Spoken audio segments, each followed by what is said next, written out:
Filling station ফাঁকা, কর্মচারীদের অলস সময় কাটছে। কয়েকদিন আগেও চিত্রটা ছিল এই ভিন্ন।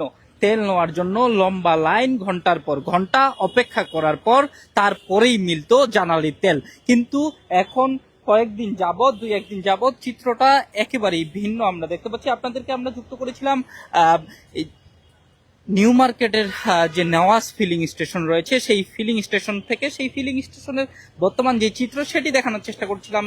এইখানে একেবারেই গ্রাহক, জ্বালানি তেল নেওয়ার জন্য যে গ্রাহক এতদিন ধরে পেট্রোল পাম্পে ঘন্টার পর ঘন্টা দাঁড়িয়ে থাকতো, সেই গ্রাহক এখন আসলে মিলছে না। অলস সময় কাটাচ্ছেন এখানকার যারা কর্মচারী রয়েছেন তারা। এদের সাথে যদি আমরা একটু কথা বলতে চাই, এইখানে যারা দায়িত্বে রয়েছে তাদের সাথে যদি আমরা একটু কথা বলতে চাই। ভাই, কয়েকদিন আগে তো এখানে অনেক লাইন, ঘন্টার পর ঘন্টা লাইনে দাঁড়িয়ে থেকে তেল নিতে হতো। আজকে দেখা যাচ্ছে একেবারেই গ্রাহক নেই। বিষয়টা কিভাবে দেখছেন আপনি?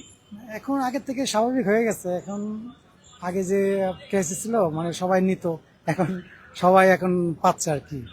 পাচ্ছে। আজকে সকাল থেকে তো একদমই ভিড় নেই। হ্যাঁ, ভিন্ন নাই, 2 দিন ধরে আর কি এরকম স্বাভাবিক হয়ে গেছে। স্বাভাবিক হয়ে গেছে। আপনারা ডিপো থেকে তেল পাচ্ছেন কিনা সঠিক? হ্যাঁ, আমরা সঠিকভাবে পাচ্ছি।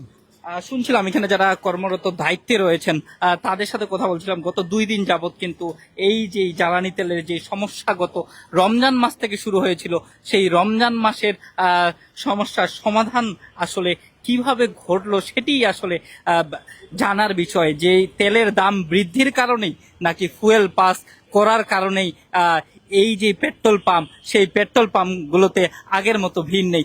গোটা বিশ্ব যখন হরমুজ প্রণালী বন্ধ হওয়ার কারণে গোটা বিশ্ব যখন তেলের জন্য হাহাকার তৈরি হয়েছিল, তখন কিন্তু বাংলাদেশেও হাহাকার তৈরি হয়েছিল। পেট্রোল পাম্পগুলোতে তেলের জন্য লম্বা সারি আমরা দেখতে পেয়েছিলাম। ঘন্টার পর ঘন্টা অপেক্ষা করেছিল জ্বালানি তেল যারা নিতে এসেছিল, এবং কেউ সারা রাত জেগে তেলের জন্য অপেক্ষা করে সকালে সেই পেট্রোল পাম্প থেকে তেল নিয়ে গিয়েছে।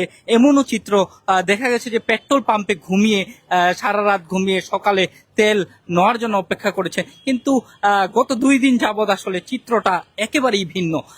আমরা যদি আপনাদেরকে দেখানোর চেষ্টা করি, এই যেই নিউ মার্কেট যেই নেওয়া সার্ভিস স্টেশনটি রয়েছে, এখানে কিন্তু পেট্রোল, অকটেন সহ গত রমজান মাস তেল যখন ক্রাইসিসে, জ্বালানি তেলের যখন ক্রাইসিস ছিল, তখন থেকেও কিন্তু তারাও এই যে জ্বালানি ক্রাইসিসও তারা লম্বা লাইনে দাঁড়িয়ে থেকে বাইকারদের এবং যারা প্রাইভেট কার রয়েছে সেগুলোতে কিন্তু তেল সরবরাহ করেছিল।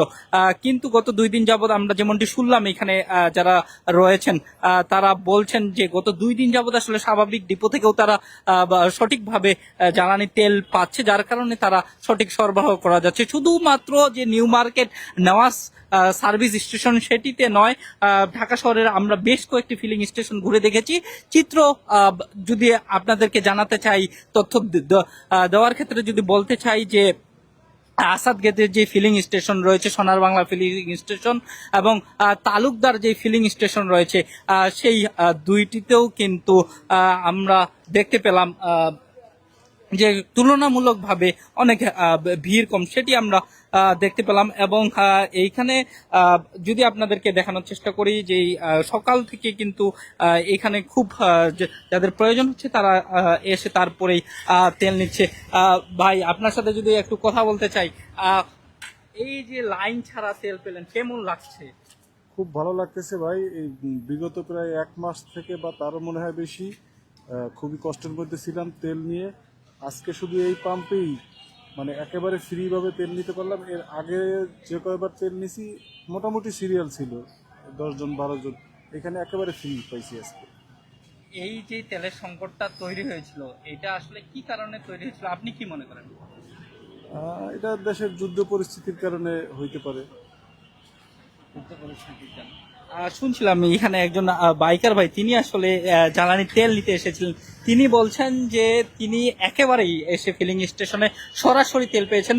তিনি তার অনুভূতি যেটা সেটা শেয়ার করছিলেন এবং আমরা আপনাদেরকে দেখানোর চেষ্টা করছিলাম যেই নিউ মার্কেট যেই নওয়াজ সার্ভিস স্টেশনটি রয়েছে সেখান থেকে আপনাদেরকে যুক্ত করে দেখানোর চেষ্টা করেছিলাম যে ভোগান্তিতে ছিল গত 1-1.5 মাস ধরে জ্বালানি তেলের জন্য ঘন্টার পর ঘন্টা লাইনে দাঁড়িয়ে থেকে সরকারের একের পর এক পদক্ষেপ নিচ্ছিল, কোনোটি কার্যকর হচ্ছিল না। অবশেষে আমরা গত 2 দিন যাবত দেখি সারা দেশে কথা যদি বলতে চাই যে ঢাকা শহরের যে রাজধানী যে ফিলিং স্টেশনগুলোতে রয়েছে স্বাভাবিক হতে শুরু করেছে জ্বালানি তেলের পরিস্থিতি এবং ফুয়েল পাস ছাড়া আসলে কাউকে জ্বালানি তেল দেওয়া হচ্ছে না। যে রাজধানীর যেসব মেইন পয়েন্টগুলো রয়েছে আসাদগঞ্জের তালুকদার, সোনার বাংলা এবং ট্রাস্ট সহ শাহবাগের যেই ফিলিং স্টেশনগুলোতে রয়েছে সেগুলো ধীরে ধীরে স্বাভাবিক হতে শুরু করেছে জ্বালানি তেলের অবস্থা।